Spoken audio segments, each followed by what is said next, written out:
Well, thanks for waiting, guys. We're back into the game. Or were we ever really here before? Jake is here. Well, Jake. you can't say back into the game if we never were in the game, James. I guess we're just all approaching the game. You can just say the game has started, everyone. The game has started, everyone. Well, sorry, Jake, it's starting. starting. Ready for NOCAP versus Bleed? Honestly, I don't think so. I feel like we could maybe just take another like 10, 15 minutes, get some hypothetical kind of conversations with Rob going. Yeah. Talk about the universe, why we're here, where we're going. Yeah. Have you ever wondered why we're here? I know exactly why we're here, James. We're put on this earth to cast Rainbow Six Siege. That's what I've been telling myself for the last 8 years, man. If you think about it, 13.8 billion years ago, we had the singularity explode, the Big Bang, right? Everything from that moment to now has led us to this point. NOCAP versus Bleed, you and I. And it's all predetermined. Like, there was nothing else that could have... There was no other path. This was the golden path. And we've just been locked in, like on the railroad. From the moment we were born, from the moment the concept of us was even conceived, Xenox, this was where we were always going to end up, right here. I'm feeling like there's something happening here. Is this the beginning of the Jake and James show? I don't think I should be too J and J. about that. All right. JJ show, yeah. I think we could make something work. Let's get into this one. I'll get my people to talk to your people. Let's get into this one, James, shall we? No need to get people involved outside of NOCAP and Bleed. They're the 10 people that matter the most right now. Ends up being a pretty big game after the loss for Fury earlier against Rival. A win for NOCAP would mathematically put them ahead of Fury. And it would actually lock out the top 3 mathematically, as I've already kind of said it. Yeah. Yeah, look, if NOCAP win this, then they are a serious shot for contending top 2.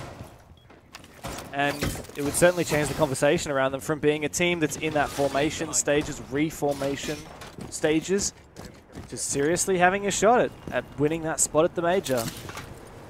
At the moment, Bleed, though, undefeated, and for good reason. They've looked in tip-top form. And even at their recent international outbursts, they've had some pretty solid performances. The one that really sticks in my mind is beating FaZe at EWC, beating Wolves at EWC, even back in Manchester. They had a pretty solid performance, even though a lot of those matches were against APAC teams. Somewhat domestic in that way. Leader on the defense now. It's up to NOCAP to try and clear the map, and it looks like they're going to go for a exhibition officer cross. Onigiri first one in the building. And of course, the dreaded Montaigne has slipped through that ban phase. Bleed got rid of the blitz, but we know how good this Monty is. And Turd's immediately seen that. We've talked so much about Turd and how he needs to have more of an impact on these entries. Too many rounds we see him go down without a fight.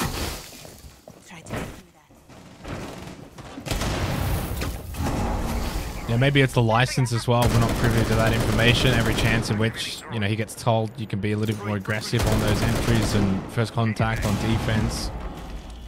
Deimos, of course, in the picture, along with the Logic Bomb and the Jackal. I mean, it's a lot of impressive gadget utility towards Bleed from NOCAP. Onigiri and the DMR as well. James, he's always got that license. He's always deadly with it. And, you know, coupled with playing behind Scatman on the Montang, it's certainly a deadly-looking attack for NOCAP, and the Montang on Skyscraper helping facilitate, a lot of this map control that they've been able to acquire.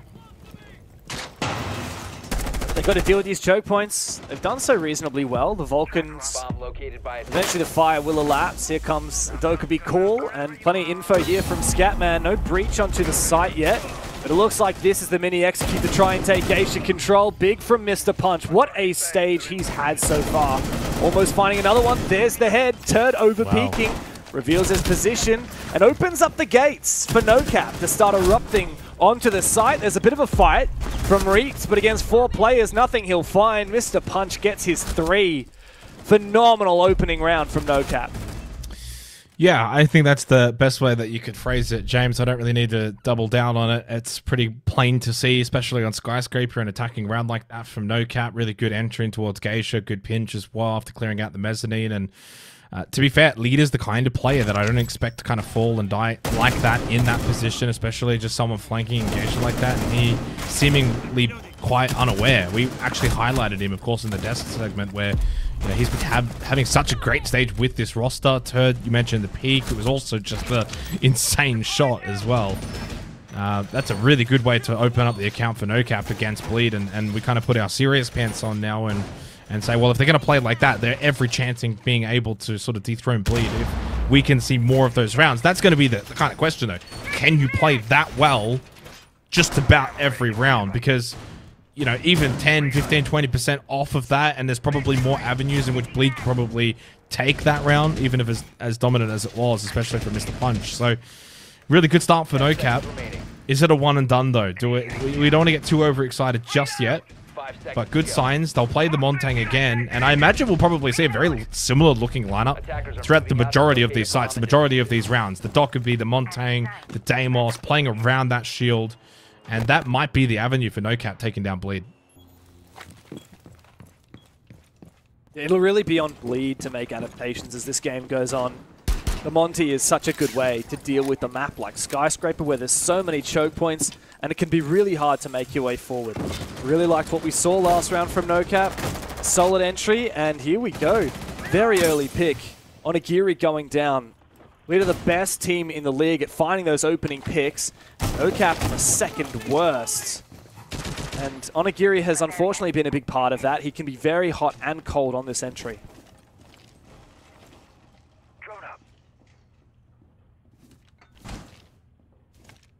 Yeah, I mean, that's probably going to be the storyline in this match for NOCAP is consistency. Are you going to be consistent in this match? First round was just absolutely incredible. But then you lose Onigiri straight away. No logic bombs, no Dokkaebi. Suddenly you're a little bit more limited. You don't have the DMR. You lose a bit of soft breach potential playing behind the Montang. Already a little bit low on health as well. Half to be exact inside a T. Mentalist will reinforce off makeup, keeping drum control. I like this as well from Turd. Aggressive, play close with the shotgun. If anyone pushes close, you're going to be in a good position. Otherwise, you can play the longer angles as well. Perk up. I don't actually know if his position is. No, okay, Reach just finds a freebie on to DCH. Nitrocell over the top of the Montang will do the job. Scatman was already half health, so didn't need to do the full fledging damage, and this round is essentially over and somewhat emulating the opening round, but now in the side of Bleed. Yeah, no, well played from Bleed. Reaps was unattended. NOCAP lacked that entry player to go in since they lost Onigiri at the start. Nice little spray through the wall for Mentalist to close up the round. It didn't really change much compared to the first round, just a loose roam, finding that opening pick so impactful. I really like that Lesion pick as well from Bleed. It was that really whittled away at the health from that Montaigne, and Scatman in the end died to that C4, like you said, because he was low on HP. And Reaps not only finding that opening pick earlier, I believe it was onto Onigiri on a window, but also staying hidden inside Drum, meant he found another NOCAP. Not quite careful enough. They didn't do their due diligence to clear his position, and they lost 2 players because of it. I mean, it's great signs for Bleed, though, because it takes confidence to play the way they did in that round. Very easy office exhibition, fall back kind of defense, any kind of contact. You kind of just Rio off, Drum, and then you kind of go back and play sight. But they'll hold that position. They'll deny Mez as long as possible, and they'll take the fights. And that's what we saw from Reaps, who has a very good round there. 3 kills for him. And yeah, I mean, it's kind of why the opening round, as great as it was from NOCAP, James, I'm not sitting there like, oh my god, this is the beginning of something very special. I mean, I think as great as Bleed are and as ruthless as they are, 1, NOCAP are good. They can certainly win their fair share of rounds. But 2, they can sometimes also be prone to quite some silly rounds that go against the overall picture. And while it is just round 1, Bleed is the kind of team that could drop that 1 round and then win the next 7. And I wouldn't be surprised. They can lock in so well, and they can recover so well. A large part of that will be how they deal with these shields. We've seen how good shields are this stage. Team Secret in Europe just beat G2 and BDS by unashamedly crutching on those shields. I mean, even G who? tweeted about it. Yeah, mate. G2 Esports, you might have heard of them. Oh, G2 Esports. Okay, That's yep, it. sorry. Yeah. Right. Yeah. Usus was very unhappy about it. A lot of salt going around on Twitter. It was quite entertaining. But I like that what we're seeing from Bleed is immediately some kind of a response. If the shields keep coming out, we got chip damage. We got Goyo, Smoke, and Legion, all of which do chip damage. Also got the Frost in case NOCAP aren't droning very well. We do, though, actually see no shield this time. I'm a little bit disappointed. I think the Monty is a good pick, and I would have liked to continue seeing it, but perhaps they're just ahead of the curve, knowing that Bleed are going to be ready for it. NOCAP need to make sure that they have this map clear so they can, with ample time, take control of these positions where the Vulcan Fire will delay them. Like Shrine, like Dragon.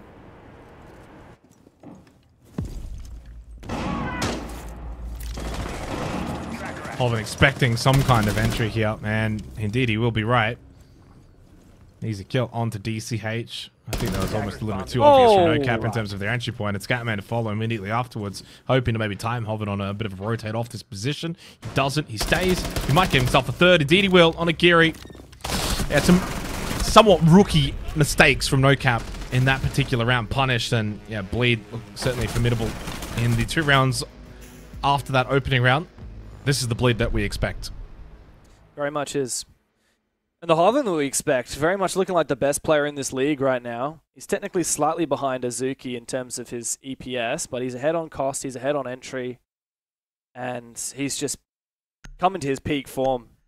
Bleed is full of star fraggers, but it's great to see Hoven really finding his moment to be that defining player. Big round from him. For me, what was lacking there from NOCAP was exactly what we saw from them in the first round. The push from Exhibition. Everyone just died trying to push from below. I mean, it's nice to have that little ingredient of verticality from below with that Deimos or with the Buck, but that alone with the Geisha push is not going to win you rounds. Not against a team like Bleed. You need to have some form of Exhibition control or some form of lurk if you're not actually going to hard clear. Skyscraper is such a difficult map to attack. You really need to make sure that you've got some crafty ideas up your sleeve. I thought the Monty was that answer, Jake. 10 seconds But remaining. NOCAP switched off it very quickly. They're going to go immediately back again. 5 seconds left. Attackers must locate and defuse the bomb. Yeah, I wonder if it's just a case of, I don't want to say site dependent, but more so round dependent on just the vibes and the feeling that they're kind of getting from what Bleed's bringing, and just the thought process of how they want to kind of play the round. Because sometimes you can have the same site, but you want to play it very differently in terms of if you want to get the faster pace or you want to kind of slow it down. How is Bleed playing? When they're playing these angles, they're holding them, they're very, passive, so you want that Montang. If Bleed are running around and they're getting a lot of map control, then maybe the Montang might not be quite as viable. It also might just be, honestly, I hate to say the word, but a crutch. And sometimes when you have that crutch and you feel like you have to have the Montang, you almost don't want to select it because then you feel like it's like a mental thing where it's like, oh man, we can't win without the Monty. It feels bad. So, I mean, I don't think Secret are thinking that when they just beat 2 of the best teams in the EU. I'm talking about NOCAP right now. Yeah, I'm not but talking about I mean, Secret. it's important to remember James. about playing the meta. This is not the EUL. I'm not Pengu. I'm very aware. But you do have to play the meta. And anyone that is not playing the meta operator just because of their ego, they don't want to be a crutch, then it's just silly. You just got to play what's before you. The best teams in the league will take advantage of the current meta. And especially on a map like Skyscraper, which is incredibly challenging to attack, the shield is perfect here. I'm actually surprised we don't see more picks of Osa, especially on this side. Very powerful. It's another shield operator. Scatman is looking here for a bit of a plan, but he needs to be careful because Mentalist is just hiding around this corner. Well, we do sometimes see the Osa, but the shields sometimes are placed up above, getting hallway control, Tier and Karaoke, just keeping that vert under lock and key, and then eventually playing down bottom of Black Stairs. DCH, intriguing position in towards Kitchen here. Trying to just play off of that hatch. BPC wasn't being watched, does destroy it. And Scatman on 4 HP, going for a very lively plant. And there's the flank coming in from Pantry for Reaps. Bleed still has so much map control. NOCAP go direct, but they do get the plant down, James. Yeah, this is going to be quite a challenging post plan here for NOCAP. Bleed have every chance of making this retake happen. Very big rotation here from Reaps, but he's going to be spotted there. Careful ADSing here, Scatman. It will be taken down, low HP. Big flank from Hoven. Best player on the team, best player in the league, maybe. He's just come up big with a huge flank and won the round for Bleed. Bomb defusing attempt failed. Defenders win. Yeah, I think right there, that post-plant retake is exactly why you kind of need to clear out. And the issue with that particular site and Skyscraper as an attacking team is that defense just never falls back to that site. You can't, you can't just get squeezed into the site and then you play around it, you play above it. And NOCAP in the end just kind of hit site too direct, too quick, hoping to play off the Montang. And it's like, well, I've got the Montang. He can just go plant in the corner. No one's going to be able to stop him. And yeah, no one stops him. But then what? You haven't got vert. You're getting cleared horizontally. DCH in that position, and it's great replay because it's highlighting the fact that there's pressure above and then there's also still pressure horizontally. He can't cover both angles. Same with Mr. Punch. He knows that there's pressure from what we saw, the shots and the rotate from Reaps. Reaps, lovely rotate to even go outside then back in to get into that position, providing a secondary avenue. And again, it's just control that Bleed have all around the map of the area. NOCAP can't just be sufficient with getting the plant down. Yeah, I think it was a really nice idea. Just a couple of points of failure there, and Bleed know exactly how to play that. I'd like to know exactly how the Monty got taken down to about 8 HP so early. I assume it was it's like 4 or something, Bleed. yeah. Yeah, I assume it was the Bleed player up above in Karaoke or Geisha entryway with Vert looking down onto site. I think maybe the Monty unshielded for a moment as he went to plant and was taken very low. If that had been a full HP Monty, it would have been a very different case because Scatman would have had a lot more options on how he played that position. Also, DCH dying on his flank. I mean, it was such a nice position, but he was in a crossfire and he just got flanked. Losing top floor control was in the end what lost it for them, and even the OSA would have come in handy, as you mentioned. Still a chance for NOCAP to come away happy in this half, though. Knowing how defender-sided Skyscraper can be means that realistically gunning for a second round, or ideally a third. I mean, if this ends up a 3-3 half, I would still say NOCAP have been extremely happy with that. Oh, absolutely. Yeah.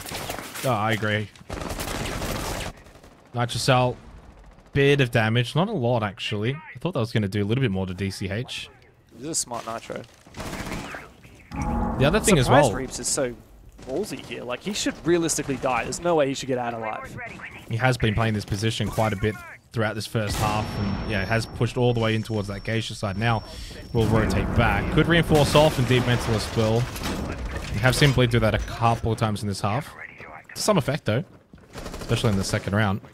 Which actually, speaking of that, that second round is the only round in which Bleed have got the opening kill jam. So for all intents and purposes, it's 1-3, but NOCAP have had chances.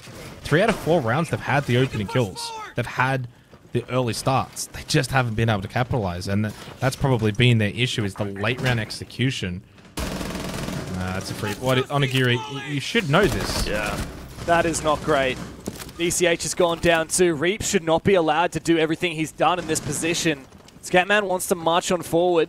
Onigiri taken low because, like you said, he was just seemingly completely unaware. Reap should win this fight. The Monty has to get aggressive now. Where's the help? Reap's doing such a good job of it. Onigiri comes through. Mentalist there. A trade for Scatman. NOCAP happy with that trade. Still, even numbers. Yeah, well, they keep the Montang, right? If they had lost the Monty there, I don't think they would have been happy, even in a 3v3. Leader, I mean, gets a free kill because default's still up in lobby, and Mr. Punch too late to deal with it. Scatman also just got taken very low. I don't know how. Eventually dead. Hovered with a double to close it out. Honestly, well worked round from Bleed, but so many question marks, I think, from NOCAP in that round. As good as they've kind of been in large parts of this game, James, that was the round in which NOCAP just kind of fumbled the bag a little bit. I mean, Onigiri on the other side of the mezzanine just kind of looking ahead in towards Dragon, and it's just like, I don't know what the team comms are like in that situation, but your Montang is literally fighting someone at drum, and it's like you're just seemingly unaware. So that to me is a communication issue, but also just the awareness is off. Yeah, of course, Onigiri losing a lot of HP there. Big red flag. Other thing I would have liked to see from NOCAP is breaching this wall right here. Right there next to where we saw those two players die. Thing is, it was the bandit who was juggling it. Now, A, you could try and use your EMPs or some other util.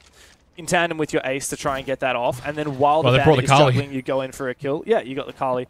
The Bandit would continue juggling that, so the only way to be a sure, definitive confirmation that you get that wall open is by using Maverick, which we could have seen.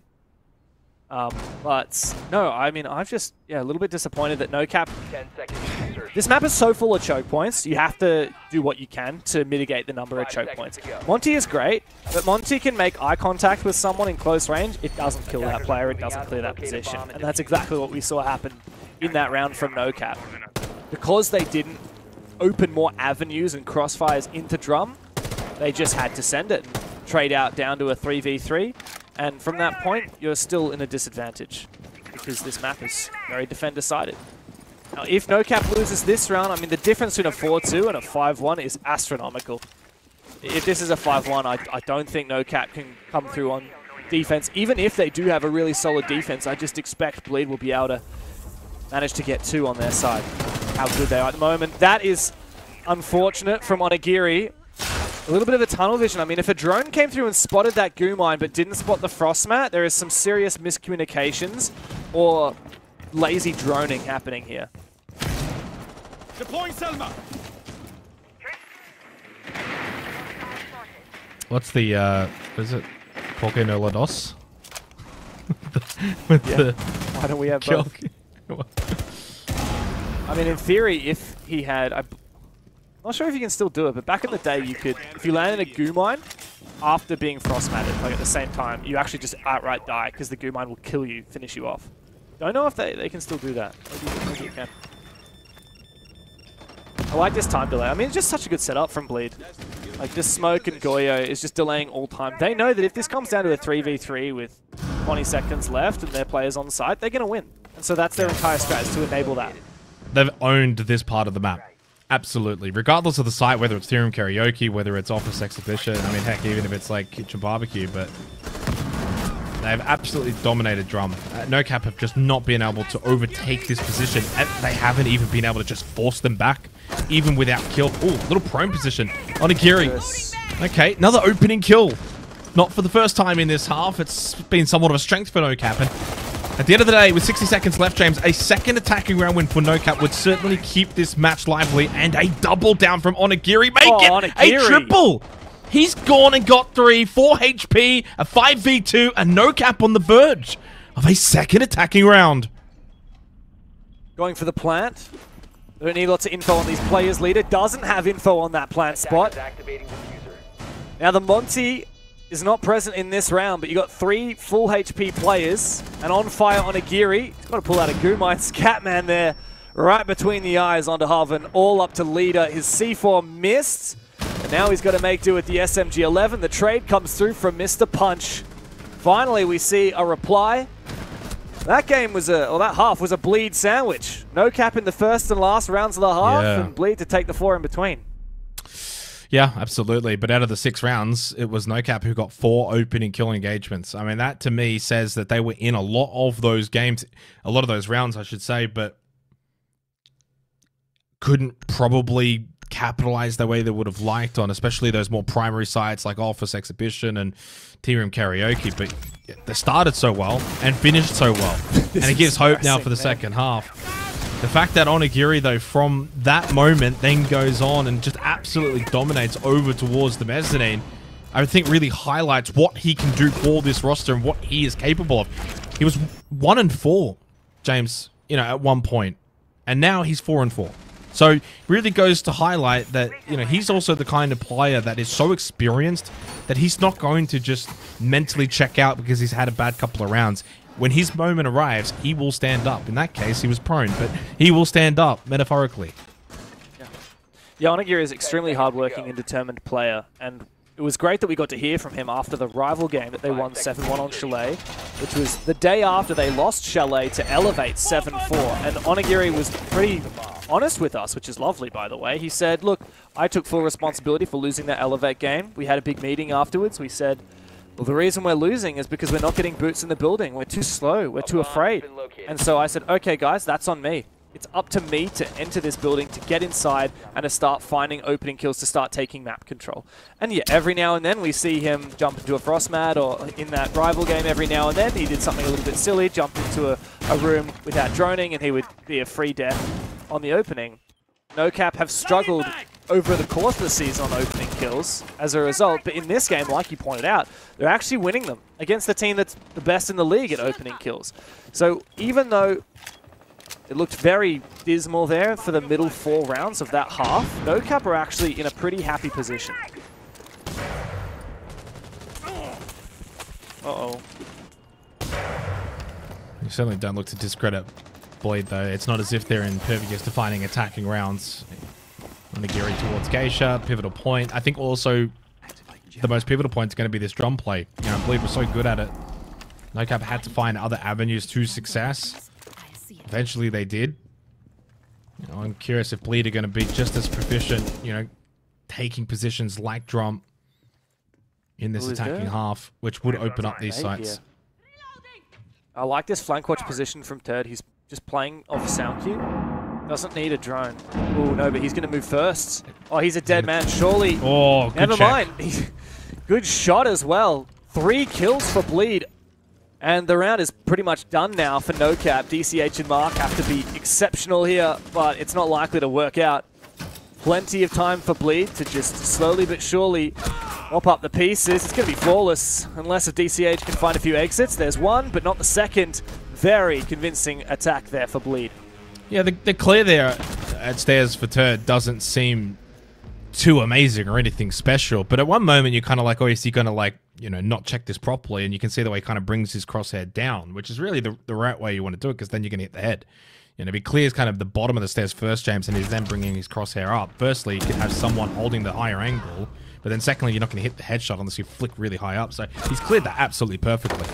Precise gameplay from Turd, really good understanding the fact that, you know, he's kind of hid there, played off, he's trying to wait for sound info, doesn't really get it, but he still respects the fact could still be someone on that stairwell position. And immediately after NOCAP closed out that first half in a really good fashion to find a, you know, rare second attack win, they then immediately give up an attack round win to Bleed. And I think that almost offsets any kind of advantage they had closing out the first half immediately to begin the second.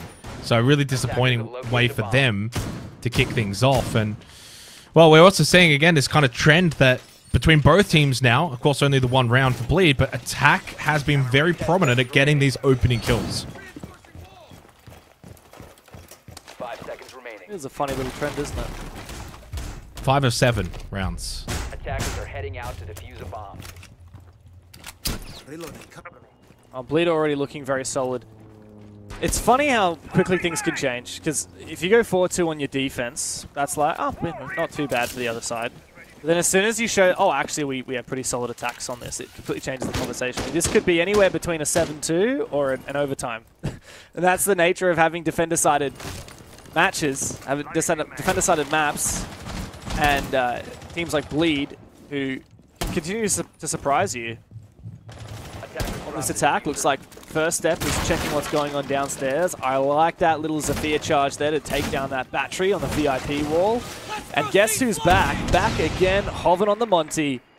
Looking to expedite this roam clear a little bit down below. But I see a lot of these NOCAP players repositioning as well, looking to extend out this map control.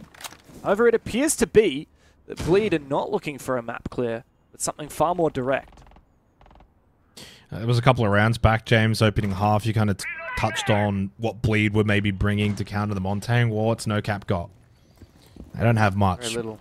Maybe some nitro cells, and that's really about it. So clearly not anticipating the Montang for this round, or at least not putting, you know, stock into it. More concerned with keeping, I guess, the reinforcement on office wall with the bandit shockwave batteries, mute jammers, castle barricade. It's a very kind of bunkered down sort of setup that they've got, but I think this is going to get opened up anyway, and then the Montang can just play off of this breach. So there's a lot of pressure right now on the defense of NOCAP in this round. Bleed are really working through this checklist nicely. Yep. The thing that's surprising to me is we could have seen more C4s, but instead they brought a lot of these bulletproof cameras, which have been well spotted out. By the way, Reaps has been unreal today. He might not be fragging out like crazy, but he's had so many impact plays in terms of his positioning and the utility he's brought to the table. He was on IQ last round, spotting out a lot of really valuable gadgets. Now he's on this buck. On defense, he was extremely valuable in the tough positions he was playing as well. But Bleed are bleeding time slowly and surely. Hoven's gone and got that diffuser back, and it appears to be the Bleed are going to go for an extremely direct take. And that means there will be very few points of failure. Well, straight in for Hoven on the Montang. C4 Get into the corner. this. Yeah, the Never C4 is mind. going to be the win con, but Mr. Punch He's dead. loses his life. And can anyone get into position? Little ankle spotted there, and Hoven does lose a bit of damage. Onigiri gets him off the plant. Still 20 seconds, though. They've got both cross angles covered for the Montang, and so there was no panic from Hoven. Bleed had everything covered. So for NOCAP in that situation, their entire focus is on the Montang because that's their win con. But then it meant Bleed are just in all these perfect positions for everything else in and around site. They played that perfectly. I love seeing the ideas that Bleed bring to the table. Everyone goes for map clears. Why? We have Monty. We can just walk into the breach and plant near the hatch. We've got control down below. It means that we're going to have plenty of time because all we have to do is clear downstairs and take out the key utility on site. It would have been a very different conversation if Bleed were running the Goyo or the Smoke, but they weren't. They had one C4. It was on the Bandit. He died first. Now, Onigiri was lucky to even have gotten close to denying that plant by shooting underneath the shield. But a Smoke would have outright won that round there for NOCAP. I mean, this was a telling moment. If he actually gets it down there, very different conversation. Unfortunate thing about running that SMG-11, it's hard to do enough damage to the foot of a Montaigne in one magazine before he gets off. So, I don't know. I might disagree with you, James. Because I think at that point in time, if he does get the down on the Montang, Bleed is still set up in positions anyway that then they eventually got those kills. Admittedly, though, Onigiri probably they got those kills is because the plant well, was they got the Onigiri kill, out. yes. The rest, I still think they would have been in a position to close. And there was also still 20 seconds on the clock because actually one thing that Bleed did well in that round was the time management. I think at one point you said the time was kind of bleeding out, which I loved that little play on words, but when Hoven actually sent it in towards the bomb chassis, there's still like 20 seconds. A lot of other teams at that point, with that kind of round, go in with 10, 15 seconds. And then, yeah, that completely changes it. So I think they still would have had enough time to salvage it. But it's a kind of moot point. We'll never really know. The funny thing is how much having Goyo and Smoke in completely changes what that timer means. Because if there's 30 seconds left, or 50 seconds left, you have Goyo and Smoke, that is not much time. If you have 50 seconds left, there's no Goyo, no Smoke, and one C4, that's all the time in the world. And that's the difference between these two teams. Because Bleed would happily only waste 2 minutes on their own, and then fall back to site, and you've got Goyos, you've got Smoke. And they would win a lot of those rounds because of it. NOCAP on the flip side, I think that they've struggled to read into the best way to play against Bleed here.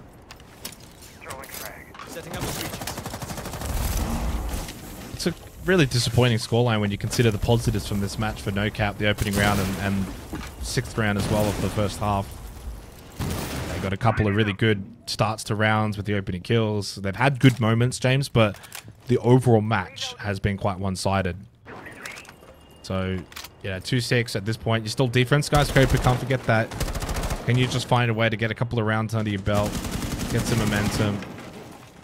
Bleed just looks so in control in and around the map. And again, that attacking opening kill trend has continued. 6 of 8 rounds. So the expectation here again for Bleed is that they will find an opening pick, and then that makes it so difficult for the defense. That's why I want to see patience here from NOCAP. Bleed have done a lot of standing around trying to prompt players into moving into their position. Now Turds is doing that here to Deimos. But if this time keeps bleeding away, there is a chance that NOCAP can conjure up the round. Again, no Smoke, no Goyo, so no late round area denial. Very little late round plant denial, just the 1C4 again. This is where Bleed need to change their pace. Reaps gets aggressive. Mr. Punch takes him down. But Hoven won't go down without a fight. Bleed somehow come out ahead with the numbers advantage. Mentalist for a double. The bomb site still is downstairs. Bleed have the top floor control. And with information from the Deimos, Onigiri is about to be in a world of hurt. 25 seconds to play. Yeah, not exactly a lot of time. Mark has to start pushing out here, see if he can get some information, but he doesn't see anything in the hallway. He expects them to maybe be pantry delivery side, goes for the rotate. Again, doesn't spot much, and this is infuriating as the defense when they're just refusing to push in. At that point, NOCAP is like, guys, there's 10 seconds left, and I can't find anyone because Bleed is so patient. Incredibly well played from Bleed and total domination and control of this matchup. 7-2 scoreline, very apt and very deserved. Outside of a couple of moments for NOCAP, they were never really in this game. Bleed, controlling drum and mezzanine for the first half. Arguably up, 4-1. NOCAP then get a very nice end to the first half, but Bleed 3 in a row on the attack. Incredibly dominant, Rob, as Bleed flex their muscles and confirm their spot as the best team, once again, as always, #1. No denying that. No, and now there's absolutely no denying that. With Furious fall off, I mean, the conversation has just completely flipped from a league that is competitive to a league that has a top 1 and the rest of the league. And I will say there's an asterisk next to Elevate at the moment, because who knows what they'll be able to do. They're looking pretty good, but this Bleed is just... It's clinical, Dev. That's the best word to use for Bleed. The last 2 play days, they have been... Well, actually, let me just double check. I want to make sure I'm not talking about the Hasid Warriors game. Okay. This play day and last play day, they have definitely been, without a doubt, clinical across the board. Yeah, and honestly, you could say the same for the Fury match as well, which is the game that they played before. Yeah, so they played this one today, 7-2. They played Direwolves 7-0. Yep. And of course, they beat Fury 7-4, and that one was very convincing. I think that Bleed just have so much patience. They know these maps so well. They are very well trained on all of these maps. They clearly have multiple defenses, multiple attacks, and they're extremely adaptable. Yep. I really like the way that they interpreted Skyscraper. Like, they know how to play these defenses down to a T. They know how to drain out time. They know how to fall back to site. They know how to play around the architecture to their benefit. And also on attack, they don't mind getting creative and say, look, we don't want to push into whole map clears. We like roam clearing. Yeah, we like entering the building. But we could just go for an attack where we only have 1 or 2 players enter downstairs to clear out utility, and then everyone is outside the building except for a Montaigne. How about that? It worked. And it's because they're just so damn good at their roles. They know how to play their win conditions to perfection. A little bit diff, that's for sure. At the end of the day, Xenox, I mean, these are the performances that really start to solidify domination in an entire region. This starts to really put into perspective what this team is made of. But also, I kind of feel like the mentality just seems so relaxed, which... Like, there's nothing more scary than a calm psychopath. And that's what I get from Bleed. I get this sense of, like, we will absolutely dominate you in the server, and we will do it under the poise of just pure calm and energy that we just don't get anywhere else. Yeah, I think what is... the reason why they can do that is because all 5 players can have their night, and all 5 players can have impact, and typically, for the most part, all 5 players do it roughly together. And yeah, sure, one night you might see Hoven go and get double digits, or the other night it might be Reefs, but you look at tonight, everyone goes positive. Yeah. Everyone, is able to lend a hand. Like, we highlighted Leader before the game. Great stats, amazing entries. He goes 0-2 on the entry tonight, but guess what? Others stood up. Reeps goes 3-2. Turd goes 1-0, so they go positive there. And that was especially considering in the first half that they kind of struggled in that department. But then there was other ways they were able to win out. The late round situation, they were just clearing away better. Their structure just couldn't be budged and moved at all by NOCAP. So really clinical performance, and it's always quite telling when a team is just that dominant without probably being flashy, Rob. And that's what Bleed are like. Well, that is for damn sure. And they're really starting to cement themselves at the very top. There's no doubt about it. I was just about to welcome in Turd, and he has disappeared on me, unfortunately. It's really a shame, because I had this long-winded intro about how it's the weirdest name that I've heard of since Dick Stacey.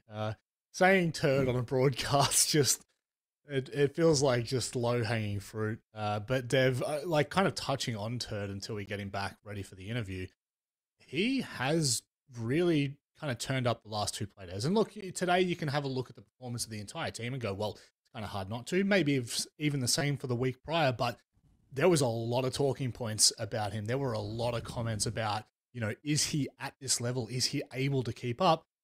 He's shown up when it mattered. Yeah, he didn't get an opening death today, which is nice. Big. And he was just playing his role really well.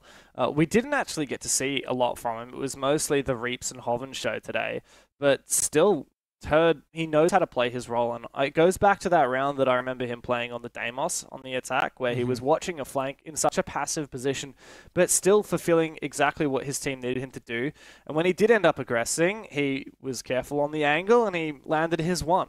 And that's really all you can ask for from a player like him. I don't want him to be going and running in the building and getting 5 kills every round. I kind of don't really care about whether he's doing that or not. I would rather a player that is consistent and fulfilling their role to be part of the team, rather than a player that is raking up massive numbers on the scoreboard. Well, it is time to welcome in Turd for the very first time. I actually think this might be the first time that I've spoken to you this stage, definitely this stage, and we might have only spoken once before. Turd, welcome back. How are you feeling? This was a game that was... it was nearly over from the beginning. You guys looked very sharp. Yeah, pretty anticlimactic. I thought it would go like 7-3, 7-4, maybe even OT, but yeah, made quick work at him, and I'm a little bit bored now, to be honest.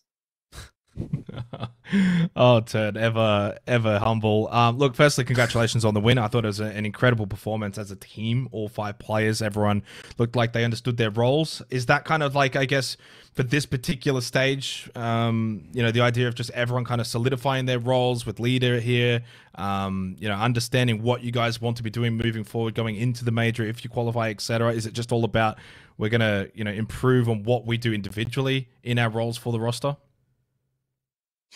Yeah, I think with the addition of leader, it makes everyone like to win their roles and gives everyone like a lot more freedom to do what they want, to change roles when they want to, and just play more free, I guess, which makes everyone more comfortable and everyone's performance goes up because we're all comfortable. So yeah, it's very nice leader around. Everyone's very flexible at the moment. So yeah.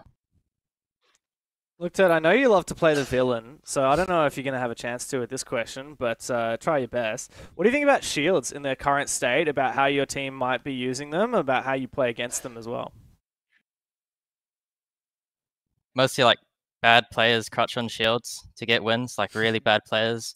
But at the same time, like if everyone's crutching on shields to get wins and you can only ban one shield, then we also have to be spamming shields too, It's just how the game is right now. I think it's quite boring. I don't really like the shield meta, to be honest, but if everyone's using it and it's that strong, then we have to like adopt that into our play as well. So we're like well versed in shields as well. Just a little bit on you, since we've got you here. Obviously, it's been a bit of a turbulent time over the last few months, as everyone knows, in terms of like your position on the roster, retrialing, etc. What's your focus individually now, I guess, for this stage, then into the major? Have you kind of changed anything internally for yourself moving forward? I think like from after Manchester to like EWC to now, just about like being more of a team player, expanding my operator pool, and just being like more useful for the team and giving more like impact, even when I'm not shooting, especially like expanding the operator pool. I think it's a big one for me, like being able to play more ops, be more flexible. So yeah, it's kind of what I'm focusing. Only Xenox could take that advice. That'd help us all out here on the desk. But look, we'll keep it short. Obviously, Bleeder looking absolutely phenomenal right now. This is, I think, without looking at the stats too deeply, this would be the most dominant stage we've had out of your roster since really I've been watching Asia League. So I'll leave it on that note. Do you have anything you'd like to say before we let you go? Thanks to the fans. Thanks to my family. Thanks to the haters. Every good team needs haters. Thanks to you guys for the cast, and see you guys tomorrow against Elevate, I think. Yeah, beautiful. Thank you very much, Turb. We'll speak to you soon, mate. Sweet. Thank you, guys. Very humble, good chat. And very, very, very normal when chat. It's not on the Twitter sticks. It's I think the honesty is the big thing as well, right? Like I think it's it's very easy to just say, no, I'm not going to do the interview or whatever, or get someone else to go and do it, and kind of just stay in the background, especially when there's been a lot of talk and there's a lot of publicity. But come on, have a chat, answer the question honestly. I think his answer as well, especially to my question in terms of the individual aspect of like, here's what I need to do, and I guess that might be like a Julio message where it's like, these are the things that we as the team want you to improve on. And I guess that's a bit of insight into something that he's obviously continuing to work on throughout this stage and moving forward. Yeah. I'll be honest, when I'll just jump in. I'll be honest, when we saw him and heard him at the start of that interview say, "Oh yeah, I expected a bit of fight. We didn't really get it. You know, a bit disappointed." I was like, "Okay, here comes the villain. He's just going to be playing this character that he's made for himself." But when you asked that question, Xenox, about what are you working on, and he said pretty much exactly what we'd already been talking about, where I would rather have a player on the team that is consistently providing value to the team and not appearing on the scoreboard than one that happens to get a couple of opening kills. And that's exactly what Turdster is mature enough to realize and what he's been working on. And that comes down to being a more versatile player, expanding his operator pool, expanding his roles. He was playing flank watch for the majority of today. That's not a sexy role. Doesn't matter. He's mature enough that he knows someone needs to do it, and it's not an easy role to do, and he did it really well. I think it goes to just show where this roster's at as a whole, and where they're going as well. Like, the entire dynamic has shifted this stage. I feel like I don't see them laughing as much in cams, Xenox. I mean, maybe you're watching the game a little more intently than I am, but I feel like I don't see the kind of the larrikin humor that we got last stage. And it sounds like maybe it's just like a simple addition of like leader coming in and shape things up a little differently, but it's whatever it's done, it has made them just an absolute different beast. Yeah, I mean, I've been saying it all stage, the ruthlessness is there. I don't get it twisted, though. I do still see the wry smiles, especially, I think when Mentalist laughs, it's like almost everyone else gets the green light to kind of have a laugh. I kind of feel like, yeah, Mentalist is like the dad. It's like, if he's serious, be serious. If he's laughing, you can laugh a little bit as well. But I think they've got such a good team dynamic that it's such an easy situation with Turd. And again, I mean, I have no privy information as to, like, you know, Julio's thoughts on it, but I'd be just saying to him, like, we've got such a good team thing going on here. Be with the team, play with the team. If the team needs you to play more ops, we need you to play more ops, and you know, probably reel in some of the antics. But at the same time, it to me doesn't seem like he's shackled. He still is able to say things and be himself, as James said so adequately as well. He's got this little villain character that he plays, but let me tell you straight, like, that's just the character, and honestly, it's a part of sport. It's a part of esports as well, where you have this kind of dynamic nature that you can kind of bring out that other teams are, you know, going to either try and look at as a perceived threat or weakness. And he just kind of plays the part because it's fun. It's fun to, you know, piss people off. It's fun to be annoying, because at the end of the day, it gives him some headlines. And I think he's definitely the kind of guy, though, that would probably say himself he just needed to bring it in 10-15%. That's fine. Slot in with the team, learn some more ops. Hey, everything's golden. So hopefully for his sake, everything does work out. I think he's a good player. I think there's still, in terms of his raw skill, another level he can go to, and it's all about unlocking it. Certainly is. If you're in the chat right now, I'm proposing a new segment. It's called Cold Hard Facts with Xenox. We'll go to a break and we'll be back right after this.